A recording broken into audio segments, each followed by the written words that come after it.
State of the Nation.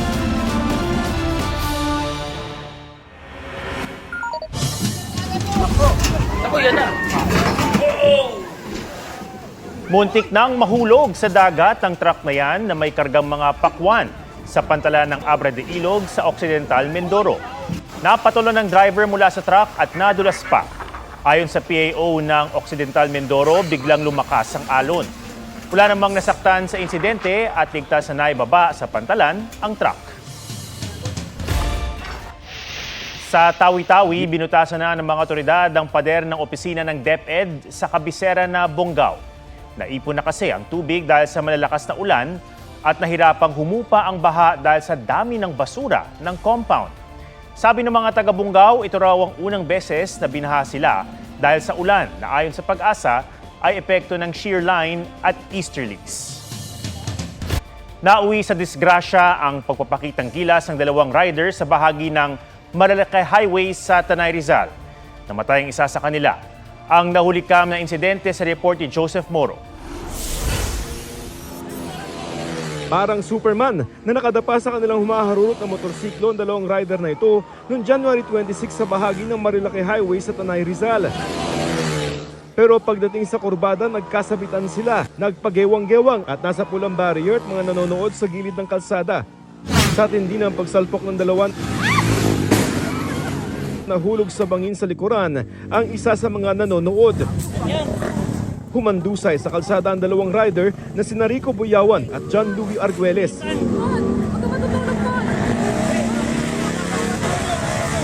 Dead on arrival sa ospital si Arguelles, 6 pa ang sugatan. Sa investigasyon ng Tanay Police, walang lisensya ang namatay na si Arguelles. Pinaharap naman ng LTO si Buyawan para magpaliwanag kung bakit di dapat suspendihin ang kanyang lisensya. Hindi na raw ihahabla ng pamilya ni Arguelles at ng iba pang biktima si Buyawan. Sa tala ng PNP, may isang naaaksidente araw-araw sa bahaging ito ng Marilaki Highway. Ngayong Enero pa lamang, 13 na ang nadisgrasya. Andun yung mga vlogger, nagtitake videos, nagtitake pictures. Kaya yun siguro yung ano nila, nagpapasikan ba na tinataas nila yung paa. Dito sa Marilaki Highway, 5 yung sinasabi nila na laruan ng mga rider. Kaya hamon para sa mga otoridad ang pagbabantay dahil tila habulang pusa't daga ang nangyayari.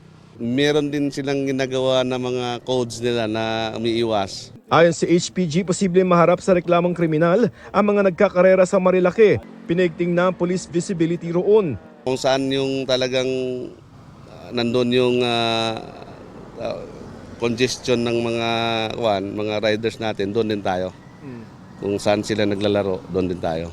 Pinag-aaralan naman ng LGU na magpasa ng ordinansang magbabawal sa pagtambay roon.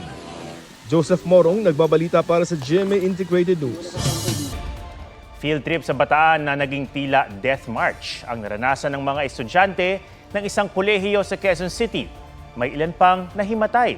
Mahaba-haba ang nilakad nila dahil ang mga bus na sundo nasa kabilang barangay. May report si Oscar Oida.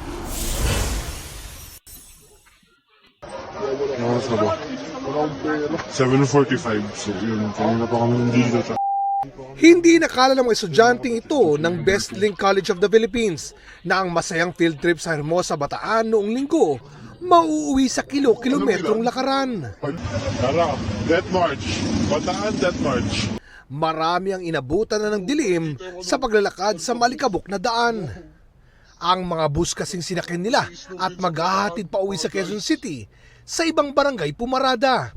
Time check, 9:14 p.m. Oras na, may trabaho pa bukas. Kwento ng estudyanteng tinawag namin si Tony, sa kulang-kulang 4 na oras sa paglalakad nila, ang ilang estudyante nahimatay na. Di pa po ako nakakalahati nung 7 p.m. Hanggang 8 p.m. marami na po ako nakitang nahimatay. May mga tumulong na rescuer at ilang residente. Nagbibigay sila ng mga tubig. Yung iba po is naglalabas ng kaldero, nagbibigay ng ulam. Labis ding nag-alala ang mga magulang na naghintay sa pag-uwi ng mga anak. Dapat 10 p.m. nandito na sila sa bahay, yung pinirmahan namin. Nag-aalala na kami sa kanya.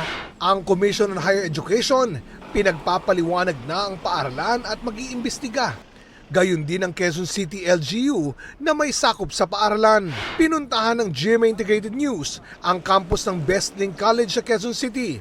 Pero ayon sa gwardya, walang pasok at walang pwedeng kumausap sa amin.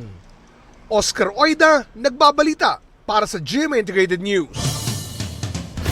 Ipatutupad na raw ng Department of Transportation ang batas na noong 2016 pa naipasa na layong kabitan ng speed limiter ang ilang sasakyan. Sa ilalim ng Road Speed Limiter Act of 2016, obligadong magkabit ng speed limiting device sa mga pampasaherong bus at mga truck para hanggang 90 km per hour lamang ang maximum speed. Maaring pagmultahin at makulong ang mga lalabag. Kabilang ito sa mga tinalakay sa pagdinig kahapon ng Senado sa Senate Committee on Public Services para raw matigil o mabawasan ang mga aksidente sa kalsada. Magsasagawa raw ang DOTR ng konsultasyon sa mga stakeholder kaugnay ng speed limiter. Batay sa Senate report na nakalap ng GMA Integrated News Research, 2018 pa nailabas ang implementing rules and regulations ng batas pero hindi ito agad naipatupad.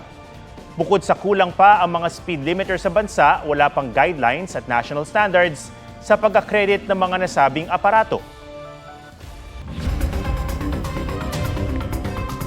Bago ngayong gabi, nasunog ang isang restaurant sa bahagi ng Macapagal Boulevard sa Pasay City. Sumiklab ang sunog bandang alas 8:30 ng gabi at tumagal ng halos isang oras ayon sa Bureau of Fire Protection. Agad na ilikas sa mga crew at customer sa restaurant. Inaalam pa ang sanhi ng apoy at halaga ng pinsala. Natupok ang ilang bahay sa Pasig at Davao City. Sa Navotas, 2 welder ang nasawi matapos matrap sa kinukumpuni nilang barko sa shipyard. Ang detalye ng mga sunog na yan sa report ni Marisol Abduraman. Sumiklab ang malaking sunog sa Davao City kaninang umaga. Mabilis ang pagkalat ng apoy dahil bukod sa gawa sa light materials ang karamihan sa 8 bahay. Malakas pa ang hangin. Inaalam pa ang sanhi ng sunog. Nagkasunog din sa isang residential area sa Pasig kaninang umaga. 10 pamilya ang nawala ng bahay.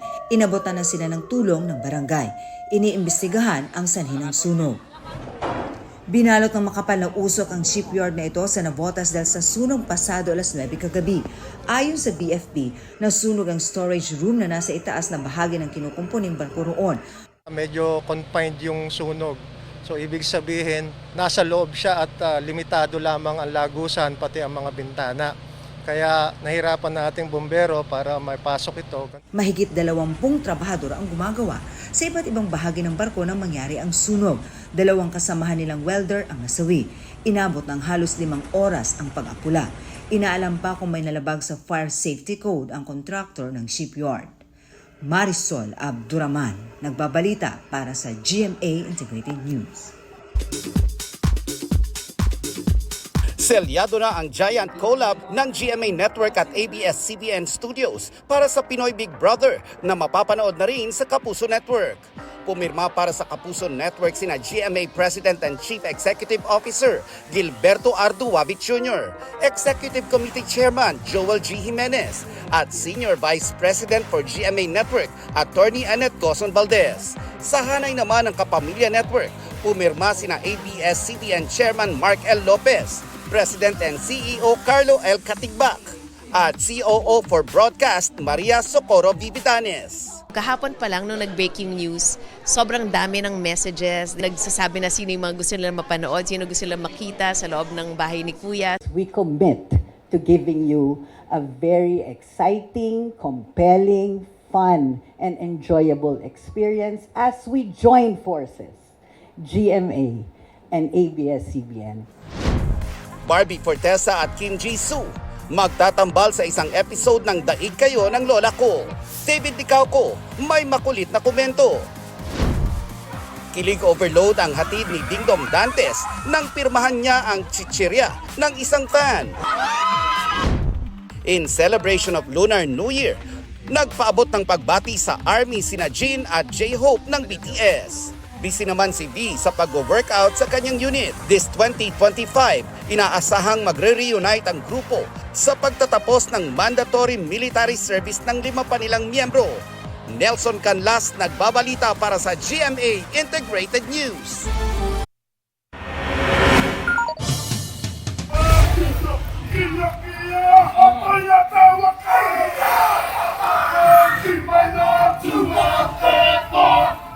Nakisaya sa Dinagyang Festival sa Iloilo ang ilang taga New Zealand. Sa videong ito, maririnig ang chanting sa itinanghal na haka ng Maori youth performers.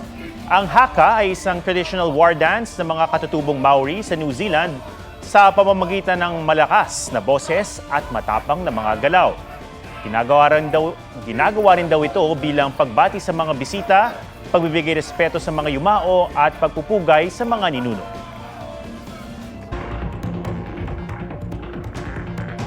Ang 3 dekada ng sigalot sa Democratic Republic of Congo sa Africa, lumala ng makubkob ng rebeldeng grupo ang syudad ng Goma. Nilusob ng mga armadong rebelde sa sentro ng syudad sa Eastern Congo. May mga bangkay nang nakita pero wala pang datos. Ayon sa mga ulat, ang grupong M23 na suportado ng bansang Rwanda ay sinasagupa ng mga sundalo at pro-government militia. Nasaksihan ng ilang residente ang pamamaril gaya sa paliparan ng Goma na hawak na ng mga rebelde. Nagkaroon din ng jailbreak o pagpuga ng libu-libong inmates sa main prison ng syudad. May tensyon din sa kabisera na Kinshasa. Ang ilang embahada pati compound ng United Nations inatake ng mga kumukondina sa karahasan sa Goma.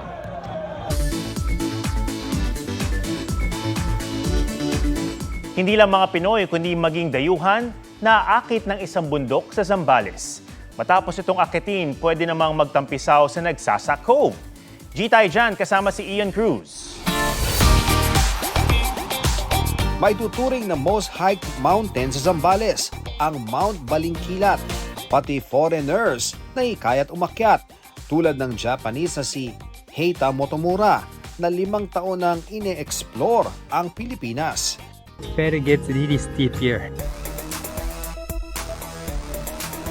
Sulit naman daw kahit challenging ang pag-akyat. Becomes really amazing. That's so nice view. Cebu base si Motomura pero kinailangan niyang lumuwas sa Maynila nang humagupit ang bagyong Odette. Doon niya naisipang akyatin ang bundok sa rekomendasyon ng kanyang kaibigan. Hindi raw magsisisi sa 4 hanggang 6 na oras na hike dahil ito naman ang tanawing isusukli mula sa tuktok ng Mount Balingkilat. I like to hike the mountain where you can see the kind of combination of beautiful mountain ridges and the ocean. That's kind of really perfect to me. And then there's no tall tree on the top. You can have a 2060 view. At pagkababa ng bundok, pampapawi naman ng pagod ang paliligo sa Nagsasa Cove. Para kay Heita, maraming magagandang bundok ang Pilipinas na talagang nakakahumaling, gaya ng ilang inakyat na niya. Yeah, it's kind of underrated to be honest. Traveler or a foreign tourist like me, the Philippines basically for beaches. But yeah, Philippines has some good mountains. Ian Cruz nagbabalita para sa GMA Integrated News. Yan po ang State of the Nation para sa mas malaking misyon at para sa mas malawak na paglilingkod sa bayan. Ako si Ato Maraulio mula sa GMA Integrated News, ang News Authority ng Pilipino. Huwag magpahuli sa mga balitang dapat niyong malaman. Mag-subscribe na sa GMA Integrated News sa YouTube.